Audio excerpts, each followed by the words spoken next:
Salut à tous, on se retrouve aujourd'hui pour l'épisode numéro 3 des vidéos sur le FC Barcelone. On va parler de tout ce qui s'est passé côté FC Barcelone sur ces derniers jours. Donc c'est parti les gars, il y a beaucoup de choses à dire. Bien sûr, il se passe beaucoup de choses actuellement du côté du Barça. On commence tout d'abord avec le coach Ronald Koeman qui s'est fait déjà licencier déjà quelques jours et récemment viré d'après un article de RMC Sport. Par le Barça, Koeman voudrait toucher jusqu'au dernier centime de son indemnité de départ. Voilà, il aimerait vraiment essayer de prendre de l'argent au maximum de cette équipe du Barça, et le Barça quand même va devoir débourser quand même beaucoup de sous pour virer bien sûr Koeman. Bon, c'est déjà fait bien sûr, mais quand il est viré, enfin quand tu es sous contrat et tu es viré, bien sûr tu touches une indemnité de départ, et on peut voir que le limogeage de Koeman devrait coûter au FC Barcelone entre 12 et 14 millions de primes de licenciement, donc jackpot pour le coach néerlandais. Bon, c'est un peu moins ouf quand même pour pour les finances côté Blaugrana, parce que 12 millions minimum, c'est déjà énorme, plus 6 millions pour une clause stipulée car il avait quitté la sélection des Pays-Bas, parce que vous vous souvenez, avant de rejoindre cette équipe du Barça, il avait résilié son contrat du côté des Pays-Bas pour prendre dans la foulée cette équipe du FC Barcelone. Il avait une clause bien sûr il pouvait toucher de l'argent si lui après venait à se faire licencier du côté du FC Barcelone. Donc ça peut être quasiment 20 millions quand même que ce que pourrait toucher quand même Koeman avec son licenciement du côté du FC Barcelone.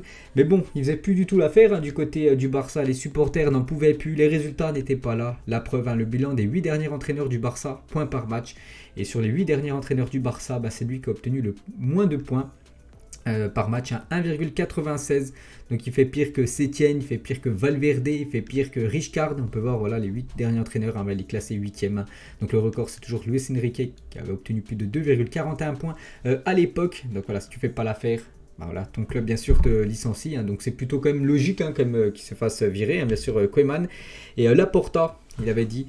je tiens à remercier Ronald Koeman, il part avec une Copa del Rey, c'est le seul trophée qu'il a remporté. Bon, ça reste quand même une belle récompense, on va dire, un beau trophée du côté du Barça. S'il n'a pas continué plus longtemps, c'est parce que les résultats ont décidé. La situation était déjà intenable, c'est vrai qu'il était souvent sur la sellette, souvent il a réussi à se maintenir in extremis du côté du banc Blaugrana. Mais le dernier coup, ça a été la défaite de trop pour Koeman. C'est du côté, je crois, du Rayo Vallecano, avec cette défaite 1-0. Et bien sûr, dans la foulée, il a été licencié. Et bien sûr, il y a quelques joueurs que Koeman avait lancés récemment. Et bien sûr, il lui rend hommage, comme Pedri. Désolé que les choses ne se soient pas passées comme nous le voulions, Mister. Enfin, monsieur, je lui serai toujours reconnaissant de m'avoir donné l'opportunité de réaliser mon rêve au Barça. Je lui souhaite le meilleur. C'est que Koeman, c'est lui qui a lancé la pépite Pedri. La même chose pour Memphis Depay. Il a signé du côté du FC Barcelone, en grande partie grâce à Koeman. Les deux sont néerlandais. Vous avez donné un nouvel élan à ma carrière. Je vous en suis très reconnaissant. J'ai le plus grand respect pour vous en tant que coach, mais encore plus en tant qu'être humain. Et j'espère que nous reverrons pour travailler ensemble dans l'avenir. Merci monsieur. Et la même chose pour Luc de Jong, les gars, lui aussi, joueur néerlandais. Qui avait signé du côté du Barça, donc il a peut-être fait une déclaration, mais bon, on va pas prendre. Mais surtout, Luc de Jong a perdu le seul soutien qu'il avait au club. C'était Koeman, bien sûr, vu que Koeman voulait l'ancien attaquant de Séville, qui déçoit totalement ce début de saison. Il est vraiment très moyen. Donc il n'est pas exclu qu'il parte en janvier. Barwan et Xavi, les deux coachs, ils ne rentrent pas dans leur plan. Donc voilà, les gars, Luc de Jong devrait normalement quitter l'équipe du Barça dès le prochain mercato, parce que c'était Koeman qui le voulait. Et vu qu'il n'est plus là, bien sûr, il ne compte pas dans les plans de Barwan, l'entraîneur actuel du Barça, et Xavi, peut-être le futur entraîneur. Et concernant les gars, Xavi, donc on entend cette rumeur, Xavi, futur entraîneur du Barça. Bon, pour l'instant, ça avance petit à petit. Les dirigeants du FC Barcelone vont voyager au Qatar cette semaine pour tenter de finaliser l'arrivée de Xavi. Bien sûr, il est sous contrat du côté de Al Sadd. On peut voir que ça fait la une journal Mundo Deportivo. C'était hier. Après le match à Kiev ce soir, donc Laporta, le président, ira directement. Il rentrera pas en Espagne, il ira directement au Qatar pour rencontrer les dirigeants de Xavi. Essayer enfin que Xavi soit entraîneur du FC Barcelone. Et Laporta l'a dit. J'ai toujours dit que Xavi finirait un jour par être entraîneur au Barça. Mieux, j'aimerais qu'il soit l'entraîneur du Barça sous ma présidence. Ce que je ne sais pas, c'est quand. Ça pourrait se faire, les gars, très prochainement, peut-être, cette semaine. Et d'après un journaliste espagnol, Xavi, les gars, pourrait être sur le banc du Barça le 20 novembre prochain. Donc après la trêve internationale, là, il y a encore 2 matchs pour le Barça. Il y a le match de Ligue des Champions ce soir. Il y a le match de Liga ce week-end. Je ne sais pas c'est qui le futur adversaire du Barça ce week-end.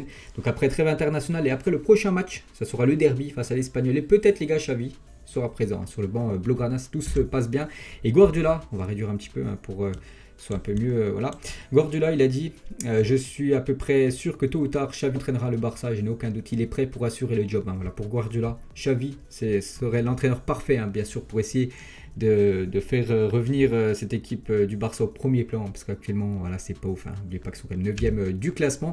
Et pour l'instant, l'entraîneur par intérim, c'est Sergi Barwan, et l'entraîneur du FC Barcelone par intérim, bien sûr, quand Xavi, ça venait être officiel, lui retrouvera sa place dans le staff Blaugrana. Donc voilà, c'est une question, on peut dire, d'heures, peut-être 2 jours pour Xavi, un futur entraîneur du FC Barcelone. Toujours avec le Barça, donc le week-end dernier, là, samedi, il y a quelques jours, là, donc le Barça recevait le Deportivo Alavés, donc c'était la première sans Koeman, et une première au Camp Nou, très moyenne. Pourquoi? Parce qu'un partout contre Alaves, les gars, Alaves, c'est pas le Real, c'est pas l'Atlético en Liga, c'est une faible équipe, et là, le Barça accroché, pourtant ils menaient 1-0, ils n'ont pas réussi à tenir ce score, donc c'est pas ouf les gars, le Barça au Camp Nou.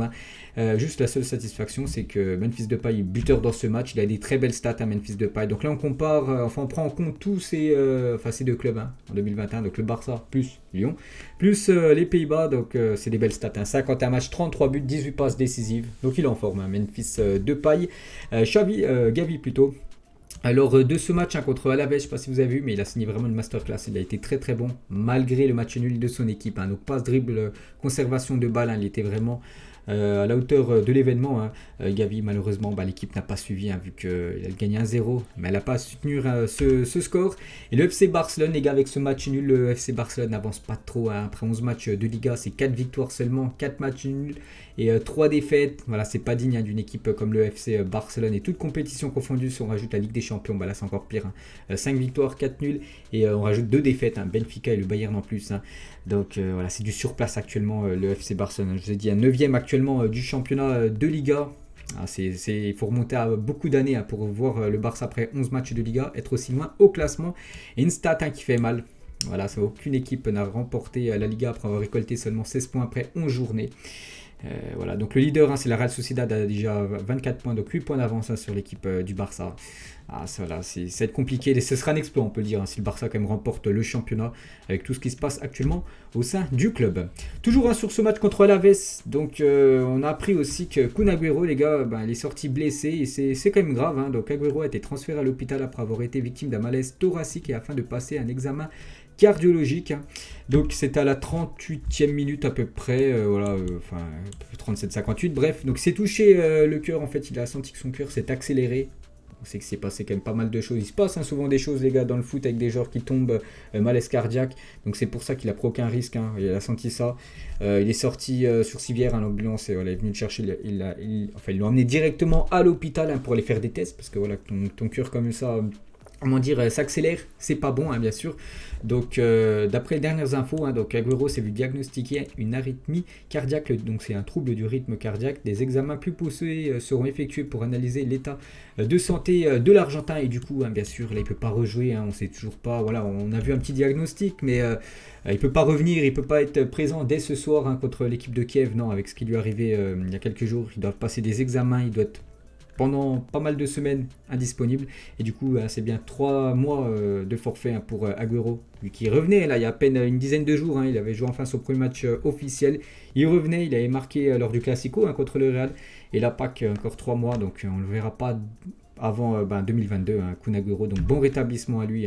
Il a rassuré bien sûr ses fans, je vais bien et je suis de bonne humeur pour affronter le processus de récupération. Je tiens à tous vous remercier pour tant de messages de soutien et d'amour qui rendent mon cœur plus fort aujourd'hui. Donc bien sûr un bon rétablissement à Kun Agüero, parce qu'il aurait pu apporter à cette équipe du Barça.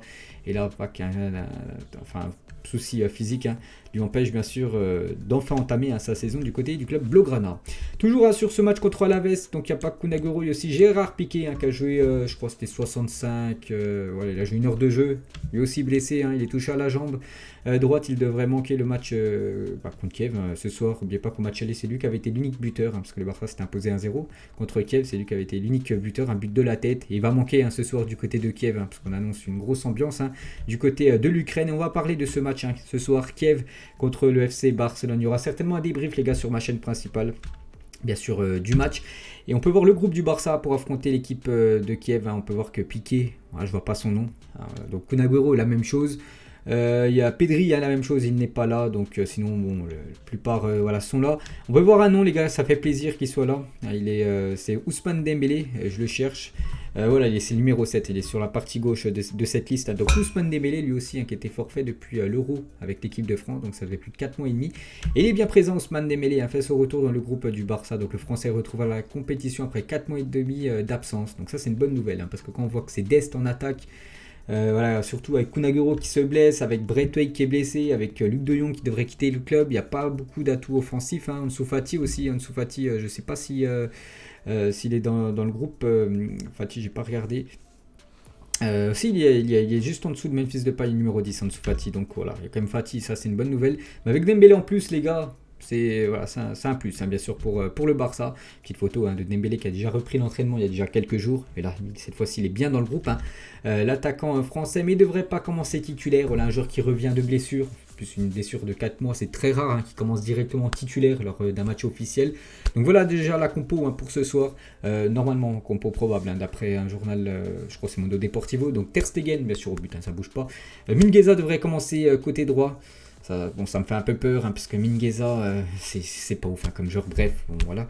Eric Garcia dans l'axe avec Clément Lenglet. Piqué n'est pas là. Il y a Rojo aussi. Rojo, les gars, il fait son retour. Il est dans le groupe, mais lui aussi revient de blessure. Donc lui aussi devrait normalement commencer sur le banc. À part si le coach, par intérim, prend le risque de le faire commencer titulaire. Attention. Donc Alba côté gauche, De Jong, Busquets, Gavi, milieu de terrain. Donc là, tout le monde est là, à part peut-être Pedri. Et Coutinho, Memphis et du coup Dest, côté droit. Peut-être on pourrait voir...